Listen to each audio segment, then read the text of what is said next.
Another beautiful day. It's been a while now, but I'm back. Here I am. So, what's up with the transition to clean energy? Are we still talking that blah blah blah greenwashing lingo?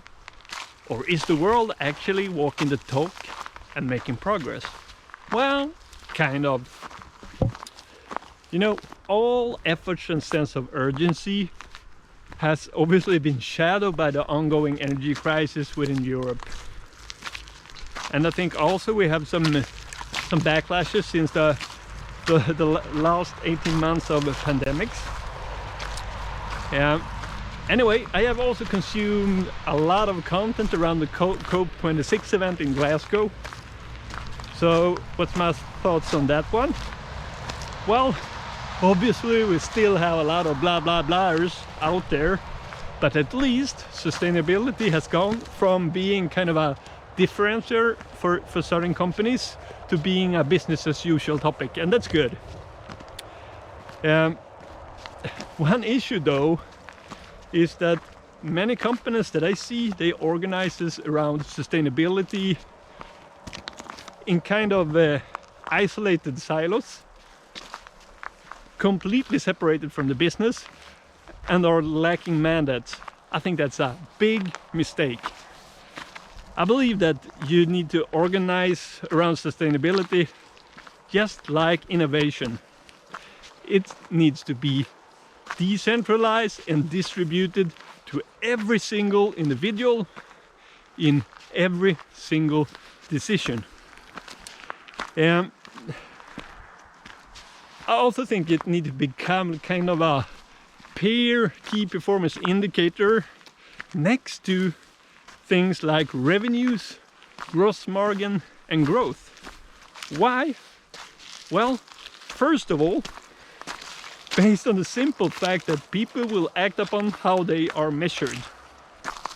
Secondly, taking those transformative steps probably will mean that you will compete and cannibalize on your already existing business, which makes this really important.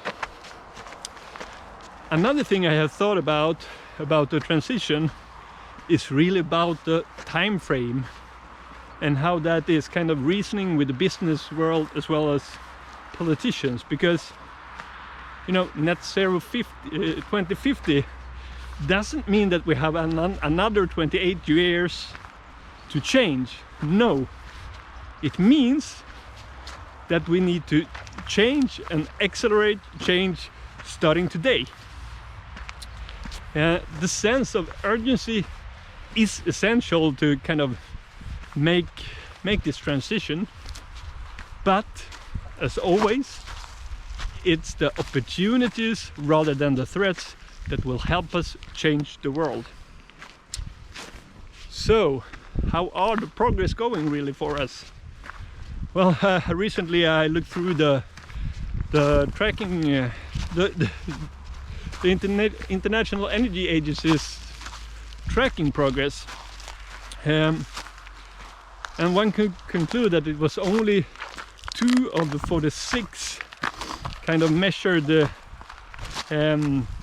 energy technology and sectors that actually are on track. That's electric vehicles and LED lighting. 2 of 46? Come on, can't we do better than that? For me, that means that from my point of view, that means that this crisis isn't managed as a crisis really. It's not managed like a threat nor an opportunity. We are doing the same things as we always have, but for some reason we are expecting a different result. Sure, I don't want to sound like negative or pessimistic about the transition, because I'm not. Because we have progress in most technologies, but deploying them is far too slow. We need to get our shit together and start moving really, because I think we are standing kind of in an intersection where politics, technology advancements business models and behavioral changes meet.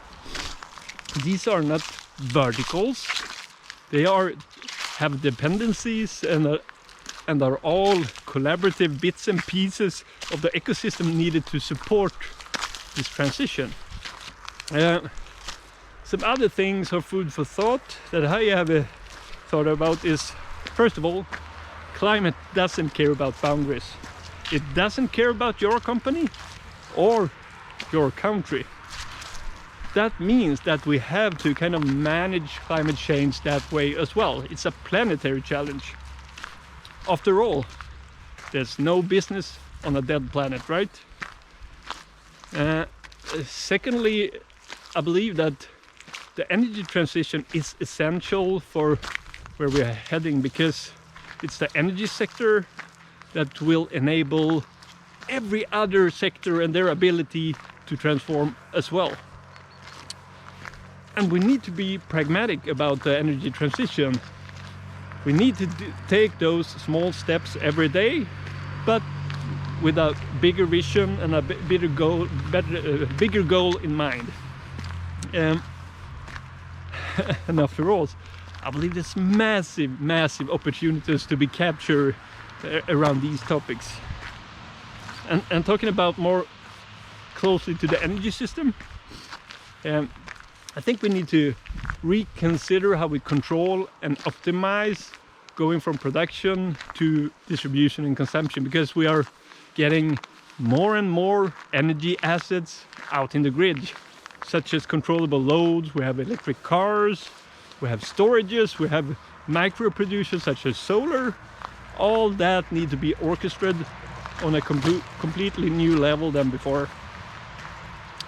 And that is creating kind of a new landscape and a new kind of energy economy, where we see new players are entering the market as well. And finally, I would like to add that we need to really introduce traceability and transparency into the system as well, to ensure and track that every decision we make is for the greater good. So we don't get into a world that is sub-optimized and that is hyper-fragmented. So we need that framework to support the transition as well. Thank you so much for listening in on this walk to talk. I just want to make sure that we are writing a future that we want to hand over to our children, our grandchildren, and so on. We will find some additional and related material at comment section. Please feel free to share your thoughts on this one and comment. See you next time. Bye.